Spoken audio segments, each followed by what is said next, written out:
अस्सलाम वालेकुम आप सबको कैफ आलम चैनल में खुश आमदीद। Today we are going to start our chapter number 11 class 12 physics electrostatics. So electrostatics क्या होता है? देखिए इलेक्ट्रोस्टैटिक्स में जो है असल में इलेक्ट्रो का मतलब क्या है? देखिए इलेक्ट्रो का मतलब है चार्जेस, ठीक है। इलेक्ट्रो का मतलब क्या है? चार्जेस। और स्टैटिक्स, ठीक है ना। तो स्टैटिक का मतलब है रेस्ट, ठीक है। तो देखिए जब हम चार्जेस का मुतालिया कर रहे हैं और रेस्ट में कर रहे हैं, यानी ये मोशन में ही होता है, ठीक है ना। यानी चार्जेस होते हैं, क्या होते हैं? चार्जेस होते हैं, लेकिन स्टैटिक हालत में होते हैं। कौन सी हालत में होते हैं? स्टैटिक हालत में होते हैं। तो ये क्या होता है? ये इलेक्ट्रोस्टैटिक होता है। अब देखिए जब मैं चार्ज की बात कर रहा हूँ तो चार्ज तो या पॉजिटिव होगा या नेगेटिव होगा, ठीक है ना। चार्ज पॉजिटिव भी हो सकता है और नेगेटिव भी हो सकता है, ठीक है।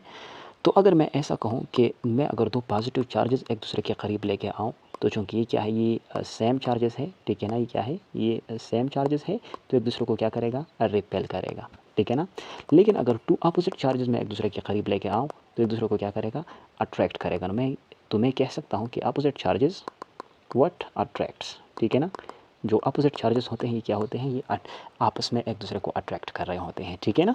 अब जो चार्ज है ना, चार्ज का सिंबल जो अमूमन फिज़िक्स की किताबों में इस्तेमाल होता है, तो ये क्यों है, ठीक है। और जब इसकी यूनिट की बात कर रहे हैं, ठीक है ना, तो इसका यूनिट है कूलम। क्या है? कूलम। और इसका जो सिंबल है सी है, इसको मैं सी से रिप्रेजेंट कर सकता हूँ, ठीक है ना। इसका सिंबल क्या है? कैपिटल सी, ठीक है। अब इधर पर एक चीज़ आपको याद रखनी चाहिए कि चार्ज जो है ना, चार्ज क्वांटाइज्ड होता है। क्या होता है? क्वांटाइज्ड होता है, ठीक है। मैं कह सकता हूँ इन टर्म्स ऑफ पैकेट्स और डिस्क्रीट फॉर्म, ओके। सो मैं इधर पर लिख सकता हूँ Q is equal to N E. इधर पर Q जो है ये चार्ज है, ठीक है ना। और N जो है ये नंबर ऑफ क्वांटाइजेशन है, यानी N को 1 हो सकता है, 2 हो सकता है, 3 हो सकता है, और इधर ऑनवर्ड आप चलते जाए, ठीक है ना। और E जो है ना, E ये क्या है? इलेक्ट्रॉन है, ठीक है ना। इलेक्ट्रॉन है। चूँकि आप लोगों ने ऑलरेडी पहले ही पढ़ा था कि अगर मैं एटम की बात करूँ तो याद रखें एटम के अंदर जो है इलेक्ट्रॉन होते हैं, ठीक है। प्रोटॉन होते हैं और न्यूट्रॉन होते हैं। प्रोटॉन और न्यूट्रॉन जो है ये न्यूक्लियस के अंदर होता है, जबकि इलेक्ट्रॉन जो है ये न्यूक्लियस के बाहर स्पेसिफिक शेल्स में जो है ये रिवॉल्व होते हैं, ठीक है। इलेक्ट्रॉन पर नेगेटिव चार्ज होता है, प्रोटॉन पर पॉजिटिव चार्ज होता है, और न्यूट्रॉन पर कोई चार्ज नहीं होता है। So we can say neutron is what? This is a neutral, it's neutral, okay. ये न्यूट्रल्स है, और आपको पता है कि आजकल न्यूट्रल्स कौन है, ठीक है। अच्छा जी, now we are coming to word that we have to discuss about of the Coulomb's law, okay. Coulomb's law. देखिए कूलम्स लॉ से पहले इसका जो कोशिश है कूलम्स की, वो क्या था कि वो दो चार्जेस के बीच जो है इसकी क्वांटिटेटिव मेजरमेंट करे कि क्वांटिटेटिव इस फोर्स को हम किस तरह कैलकुलेट कर सकते हैं, ठीक है। तो कूलम ने बहुत कोशिश की और कूलम ने एक अपरेटिस इस्तेमाल किया, और वही अपरेटिस क्या था? वही था टॉर्सन बैलेंस, ठीक है ना। तो टॉर्सन बैलेंस की मदद से कूलम ने ये कोशिश की कि दो चार्जेस के बीच जो फोर्स होता है, फोर्स, इसको हम किस तरह फाइंड कर सकते हैं, ठीक है। तो कूलम ने एक लॉ पेश किया है जो अभी हम इस लॉ के बारे में डिस्कस करेंगे। अच्छा ये देखिए कूलम्स लॉ। कूलम्स लॉ क्या बताती है कि the closer two charges are, जब दो चार्जेस एक दूसरे के जितने करीब होते हैं, the stronger the force between them, तो इतना ज़्यादा उसके बीच जो है ताकत होगा। अब देखिए एक पॉजिटिव चार्ज है और एक नेगेटिव चार्ज है। अगर ये दोनों चार्जेस मैं जितने एक दूसरे के करीब लेके आता हूँ, तो इतना इसके बीच जो है फोर्स क्या होगा? ये स्ट्रांग होगा। फोर्स क्या होगा? स्ट्रांग होगा। अगर ये दोनों सेम चार्जेस है, ठीक है ना, सेम चार्ज है, तो फिर रिपल्सिव फोर्स जो है ये स्ट्रांग होगा। अगर ये दोनों अपोजिट चार्जेस है, जो इधर पर आपको दिखाई दे रहा है कि ये पॉजिटिव चार्ज, ये नेगेटिव चार्ज है, तो फिर इसके बीच जो है अट्रैक्टिव फोर्स क्या होगा? ये ज़्यादा होगा, ठीक है ना। अट्रैक्टिव फोर्स ज़्यादा होगा। तो कूलम लॉ का जो सादा सा स्टेटमेंट है वो ये है कि द क्लोजर टू चार्जेस, यानी दो चार्जेस जितने भी एक दूसरे के करीब होंगे, the stronger the force between them, तो इसके बीच ताकत इतना ही क्या होगा? ये ज़्यादा होगा, ठीक है। इसको मैं इस तरह लिख सकता हूँ कि फोर्स जो है ये डायरेक्टली प्रोपोर्शनल है to the product of this charges, product of this charges. For example ये Q1 हुआ और ये Q2 हुआ, तो मैं लिख सकता हूँ कि this is relation number 1, when the charges is increases, the product of charges is increases, so force will be increases, okay. जितने चार्जेस के मैग्नीट्यूड ज़्यादा होगा, इतना इसके बीच जो है ताकत ज़्यादा होगा। जब मैं ये चार्जेस एक दूसरे से दूर लेके जाऊँ, मिसाल के तौर पर ये पॉजिटिव है और ये नेगेटिव है, तो इसके बीच अगर फासला मैं इतना रखूँ, ठीक है ना, फासला मैं इतना रखूँ, तो कूलम लॉ हमें क्या बताती है? अगर इन दोनों चार्जेस के बीच फासला ज़्यादा हो जाता है, तो ये फोर्स फिर क्या होगा? कम होगा। यानी फासला अगर ज़्यादा होगा तो फोर्स क्या होगा? ये एक कम होगा। तो मैं लिख सकता हूँ कि force will be inversely proportional to the square of the radial distance between these two charges, ठीक है। तो ये क्या आया? ये रिलेशन आया, ठीक है। ये फर्स्ट रिलेशन, अगर चार्जेस ज़्यादा होगी तो फोर्स ज़्यादा होगा, लेकिन अगर चार्जेस के बीच फासला ज़्यादा होगा तो फिर फोर्स क्या होगा, ये कम होगा। तो आइए अब मैं इन दोनों रिलेशंस को आपस में मिलाता हूँ, ठीक है। इन दोनों रिलेशंस को हम आपस में मिलाएं तो याद रखिए F will be direct proportion to Q1 Q2 अपनी जगह पर और R स्क्वायर अपनी जगह पर, ठीक है, डिवाइडेड बाय R स्क्वायर। अब इस प्रोपोर्शनलिटी को हटाने के लिए इधर पर मैं कुछ कांस्टेंट लगाऊंगा, तो इधर पर क्या लगाऊंगा, कांस्टेंट लगाऊंगा, ठीक है। Q1 अपनी जगह पर, Q2 अपनी जगह पर, R स्क्वायर अपनी जगह पर, ठीक है। अब मैं थोड़ा नीचे जाकर इसको क्या कर रहा हूँ, कांस्टेंट लगाता हूँ। तो F is equal to K Q1 Q2 divided by R square. ये क्या जो है ना, ये क्या कूलम्बिक कांस्टेंट है और इसके ऊपर हम डिटेल से डिस्कशन करेंगे कि अगर इसको हम इन टर्म्स ऑफ कैपेसिटर केस में ही पढ़ेंगे तो कब इसके लिए हम इसको किस तरह रिप्रेजेंट करेंगे, और मटीरियल मीडिया जब होती है तो इसके लिए हम इसको किस तरह रिप्रेजेंट करेंगे, ठीक है। तो इसके ऊपर डिटेल से डिस्कशन होगी, ठीक है। ये क्या था, ये कूलम लॉ का जो मैथमेटिकल फॉर्म है, ठीक है ना, मैथ फॉर्म, ठीक है, ये कूलम लॉ का मैथ फॉर्म आ गया। अब देखिए इसके बीच चंद कॉन्सेप्ट्स है जो एमसीक्यूज़ में आ सकते हैं, इसके ऊपर भी डिटेल से हम आज डिस्कशन करेंगे, ठीक है। पर जो आपको ही नज़र आता है ना, ये जो कूलम लॉ है, ये क्या बताते हैं कि coulomb law relates two point charges. ये 2 पॉइंट चार्जेस के बीच आपको एक ताल्लुक के बारे में जिक्र कर रही है, ठीक है।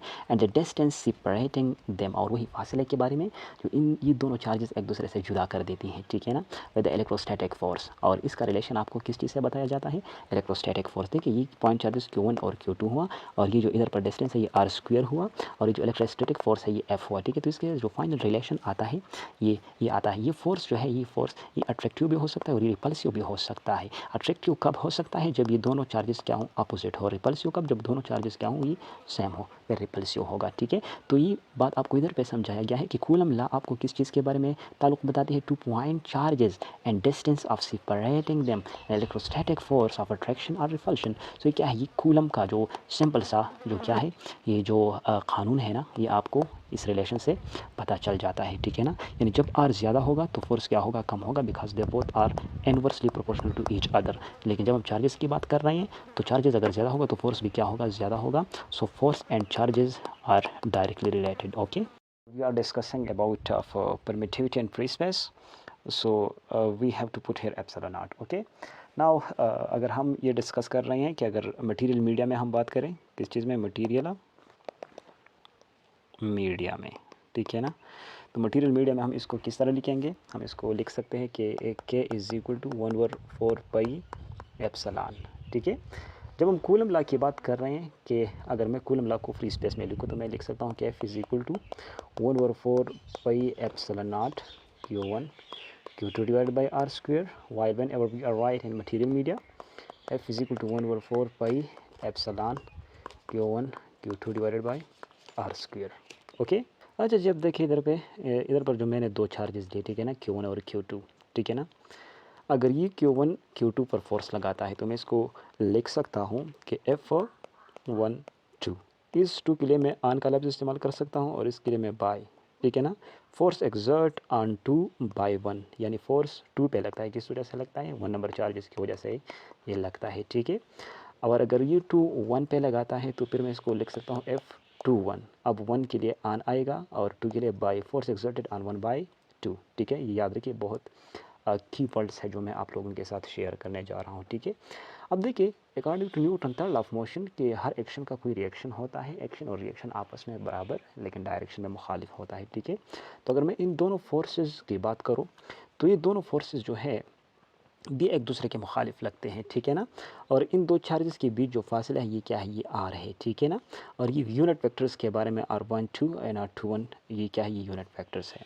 तो अगर इधर पर मैं थोड़ा सा आप लोगों को ये समझा दूँ कि अगर मैं 2 चार्जेस ले लूँ और 2 चार्जेस के बीच जो है मैं फोर्स की बात करूँ तो खामखा फोर्स तो डायरेक्शनल क्वांटिटी है यानी वेक्टर क्वांटिटी है, तो इसका यूनिट वेक्टर मैं किस तरह लिखूँगा। सो कूलम्स लॉ का को हम यूनिट वेक्टर हम किस तरह इसको लिखेंगे, ठीक है। तो देखिए ये है कूलम्स लॉ। अब अगर इसको इधर पे मैं यूनिट वेक्टर में लिखूँ तो यूनिट वेक्टर ये आपको क्या शो कर रहा है, ये डायरेक्शन शो कर रहा है, ठीक है ना, डायरेक्शन, जो ऑलरेडी आपने इसके बारे में फर्स्ट ईयर में आपने इसके बारे में पढ़ा है, ठीक है।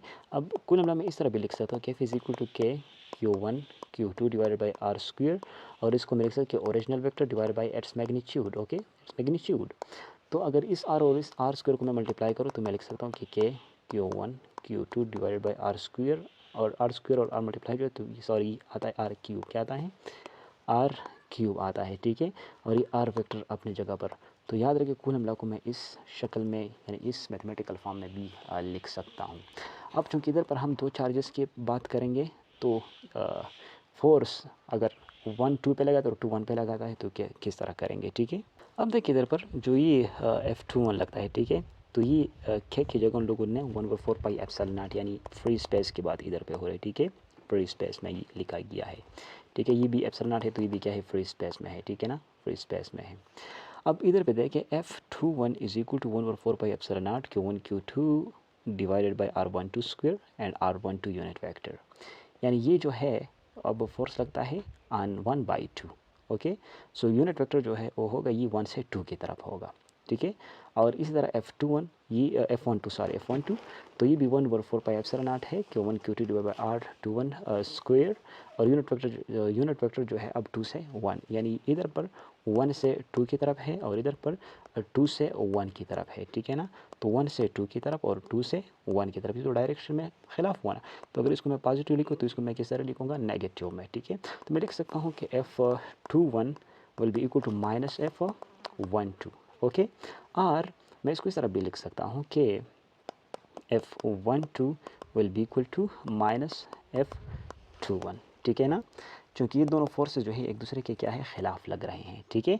अब अगर कूलम लॉ में इस तरह जो इधर पर आपको दिया गया है ना, ये जो आप लोग इसको इधर पे देख सकते हैं, ठीक है, मैं थोड़ा ये रिमूव करूँ कि इधर पर अगर पहली फॉर्म में आप देखें F21 is equal to 1/4 pi epsilon not Q1 Q2 divide by R12 square R12 unit vector and इधर पर R21 यूनिट वेक्टर है, ठीक है।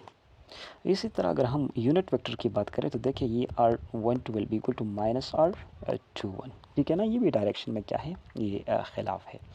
तो अक्सर MCQs में इधर पर आ सकता है, ठीक है, कि F कूलम लॉ में जब आप इसको पढ़ रहे हैं कि F12 will be equal to dash F21, ठीक है, तो इधर पर आपने नेगेटिव का साइन ज़रूर लगाना है, ठीक है ना। सिमिलरली अगर यूनिट वेक्टर की बात में करो कि R12 will be equal to minus R21, okay. So this negative sign shows you that both unit vectors are in opposite directions, okay. So ये हम conventionally क्या कर रहे हैं, इसको इसी तरीके से जो है denote कर सकते हैं। Sometimes there are too many questions in MCQs which may be asked about of permittivity of free space and as well as permittivity of material media. So epsilon naught ये क्या है, ये फ्री स्पेस में है, और मैं epsilon की बात करूँ तो ये मटेरियल मीडिया में है। तो इसकी यूनिट के बारे में आपसे पूछा जा सकता है, ठीक है। तो आइए इसका यूनिट क्या होगा, इसको हम किस तरह डिटरमिन करेंगे कि how can we determine the unit of permittivity and free space और material media. It's quite easy, so let's start. देखिए कूलम्स लॉ ऑलरेडी हमने पढ़ा है कि 1/4 pi epsilon not Q1 Q2 divided by R square. So whenever we are discussing about of the unit of permittivity and free space, so F अपनी जगह पर, ये R square उधर पर जाएगा मल्टीप्लिकेशन में, और ये Q1 Q2 इधर पर आएगा डिवीजन में, और 1/4 पाई एप्सिलॉन नॉट अपनी जगह पर, ठीक है। अब देखिए इधर पे अगर इसको मैं इस तरह लिखूँ कि ये जो 4 पाई एप्सिलॉन नॉट है ये ऊपर चला जाएगा, ठीक है ना, तो ये भी क्या होगा, इनवर्स में चला जाएगा ना, Q1 Q2 ऊपर और F R स्क्वायर नीचे, okay. So whenever we are calculating this equation for epsilon naught, so मैं इसको इस तरह लिख सकता हूँ कि epsilon naught is equal to Q1 Q2 divided by F R square, और ये 4 पे जब इधर पे आएगा तो ये बी डिवीजन में ही आएगा।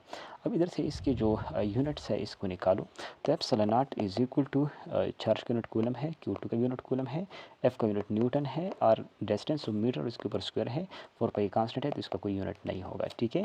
तो मैं इसको इस तरह लिख सकता हूँ कि coulomb square divided by newton metre square, ठीक है। तो इधर पे देखें इसको मैं इस तरह लिख सकता हूँ कि epsilon not is equal to coulomb square newton inverse and metre inverse square. लेकिन जब हम इसकी वैल्यू की बात करेंगे तो याद रखें एप्सिलॉन नॉट की जो वैल्यू है 8.85 मल्टीप्लाइड बाई 10 पावर -12, और यूनिट आपने ज़रूर लगाना है, ठीक है। Coulomb square newton inverse metre inverse square, ठीक है। तो क्या ये एप्सिलॉन नॉट की वैल्यू है, and same as the unit of epsilon, ठीक है ना, यानी दोनों की क्या है, ये सेम वैल्यू है, ठीक है। और अगर हम कोलम्बिक कांस्टेंट जो क्या है ना, इसको अगर हम डिस्कस करेंगे, इसका पूरा का पूरा जो वैल्यू है क्या होगा, तो 1/4 पाई एप्सिलॉन नॉट, तो 1 अपनी जगह पर, 4 अपनी जगह पर, पाई की वैल्यू क्या है, पाई की वैल्यू है 3.14, ठीक है, और एप्सिलॉन नॉट की वैल्यू क्या है 8.85 multiplied by 10 power minus 12. Okay, so whenever we are calculating it, so the value of K will be equal to 9 multiplied by 10 power 9 the Newton meter square per coulomb square. Okay, क्योंकि K का जो ये unit है इसको भी आप coulomb law से बहुत आसानी से क्या कर सकते हैं, निकलवा सकते हैं. इधर पर देखें कि F is equal to K Q1 Q2 divided by are square. So कि अपनी जगह पर F आर स्क्वायर उधर पर Q1 Q2 आएगा डिवीजन में. सो न्यूटन मीटर स्क्वायर और कूलम कूलम जब कूलम स्क्वायर तो ऊपर चला जाएगा पर कूलम स्क्वायर. तो ये क्या K की जो यूनिट है ये आ गई. ठीक है, now we there are too many questions. One of the question about of permittivity. देखिए मैं परमिटिविटी बार बार बोल रहा हूँ. इस परमिटिविटी का मतलब क्या है? देखिए परमिटिविटी वही प्रॉपर्टी है किसी भी मीडियम का जो ये अफेक्ट कर रहा है. क्या अफेक्ट कर रहा है? Magnitude of force between 2 point charges. यानी 2 पॉइंट चार्जेस के बीच जो ताकत होता है ना, इसको क्या कर रहा है? अफेक्ट कर रहा है. ये क्या है? परमिटिविटी है. कैसा मीडियम है जो ये फोर्स को क्या कर रहा है? अफेक्ट कर रहा है. और ये फोर्स किसके बीच अफेक्ट कर रहा है? 2 पॉइंट्स चार्जेस के बीच. अब इसका मिसाल क्या है? देखिए मिसाल के तौर पर ये मेरे पास एक पॉजिटिव चार्ज और एक नेगेटिव चार्ज है. इसके बीच कोई किसी किस्म का मीडियम नहीं है. ठीक है ना, नो मीडियम. ठीक है ना, नो मीडियम. ठीक है ना, यानी इसको फिर मैं तस्वीर कर सकता हूँ कि क्या ये फ्री स्पेस है. क्या है? फ्री स्पेस है. ठीक है ना, फ्री स्पेस.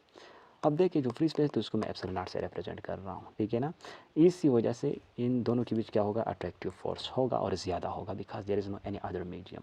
ठीक है, लेकिन अगर इसके बीच में क्या रखूँ? इसके बीच में अगर मीडियम को रखूँ, क्या रखूँ? मीडियम को रखूँ. ठीक है ना, तो अगर मीडियम को रखूँ तो याद रखिए इन दोनों पॉइंट चार्जेस के बीच जो फोर्स है ना वो क्या होगा? ये इफेक्ट होगा. क्या होगा? इफेक्ट होगा. यानी मिसाल के तौर पर ये कम होगा. किस वजह से कम हुआ? Because of the presence of this media. So absolutely we can say that now we cannot say that this is permittivity of free space but permittivity in material media. क्या है ये मटेरियल मीडिया की permittivity है. सो अब इसको मैं क्या कर सकता हूँ? एप्सिलॉन से रिप्रेजेंट कर सकता हूँ. अब आते हैं रिलेटिव परमिटिविटी के ऊपर कि रिलेटिव परमिटिविटी क्या है. ठीक है, मैंने ऑलरेडी कूलम लॉ के बारे में डिस्कस किया कि 1/4 pi epsilon not Q1 Q2 divide by are square. ये क्या है? ये वन नंबर जो ये फ्री स्पेस में है. ठीक है, while F is equal to 1/4 pi epsilon Q1 Q2 divided by are square. तो क्या है? ये सेकंड नंबर इक्वेशन हुआ. ये मटेरियल मीडिया में है. ठीक है ना, mm और ये फ्री स्पेस में है. ठीक है ना, fs फ्री स्पेस.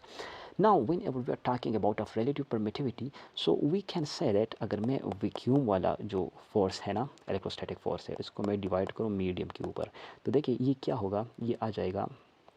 ठीक है, तो ये वैक्यूम यानी फ्री स्पेस है तो 1/4 pi epsilon Q1 Q2 divide by are square.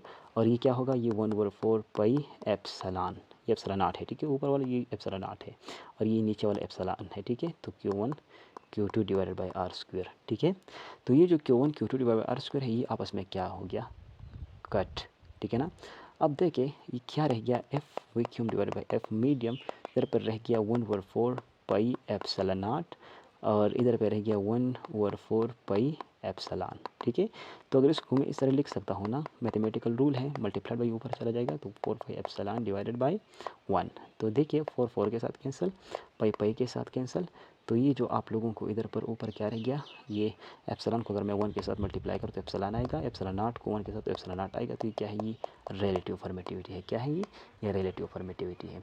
तो मैं ये कह सकता हूँ कि जो रिलेटिव परमिटिविटी है ये रेशो है permittivity in material media with two the permittivity in free space. Okay, ये क्या है? ये रिलेटिव परमिटिविटी इसके बीच रेशो है. ठीक है, अब देखिए इसका रिलेटिव परमिट अक्सर एमसीक्यूज में आता है कि रिलेटिव परमिटिविटी की यूनिट क्या होगी. So there is no any sort of unit of relative permittivity while they whenever we are putting both units of epsilon and epsilon naught so they should be cancelled with each other. So we can say that there is no unit of there is no unit of relative permittivity. relative permittivity का कोई unit नहीं होगा. ठीक है, इस relative permittivity की कोई dimension भी नहीं होगी. ठीक है ना, नो डायमेंशन. ठीक है, कोई डायमेंशन भी इसका नहीं होगा. अगर हम वेरियस मुख्तलिफ किस्म के डायलैक्ट्रिक्स में इसकी बात करें तो याद रखिए इसकी जो वैल्यू है ना ये ग्रेटर देन यूनिटी होगा. ठीक है, अब इधर पर मैं कूलम लॉ अगेन लिखता हूँ और इसमें चंद कुछ चीज़ों को जो है आप लोगों को समझाना चाहूँगा. कूलम लॉ में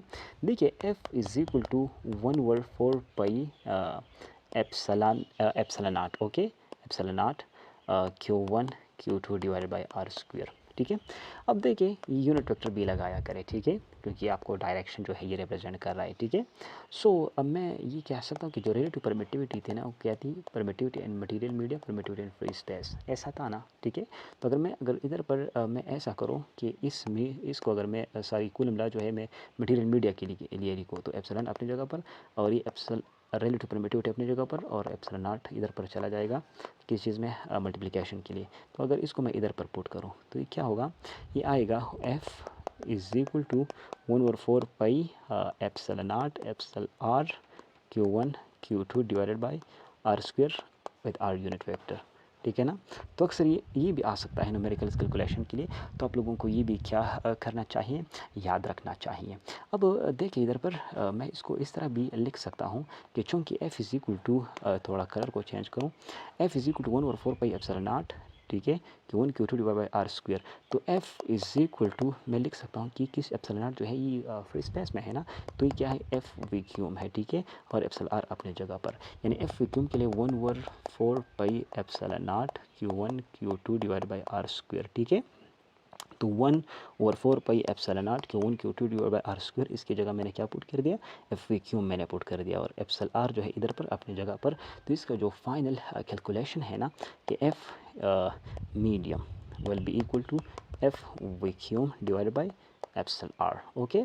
सो इधर पर अगर इसको मैं क्या करूं कि एफ मीडियम अपनी जगह पर और एप्सिलॉन आर इधर पर आ जाएगा मल्टीप्लिकेशन में, और एफ वैक्यूम अपनी जगह पर, ठीक है। तो अगर रिलेटिव परमिटिविटी की वैल्यू मैं इधर से निकालूं तो F vacuum divided by F medium, ठीक है ना, ये भी आ सकता है एमसीक्यूज़ में। तो याद रखिए अगर आपने कूलम्स लॉ के बारे में सिर्फ इस लॉ को आपने समझा, तो याद रखिए जिससे रिलेटेड जितने भी एमसीक्यूज़ है, तो याद रखिए it will be quite easy to solve and there will be no any sort of problem here, okay। So thank you very much, and for more lecture you have to subscribe our channel and share this video and also like this video. So thank you very much.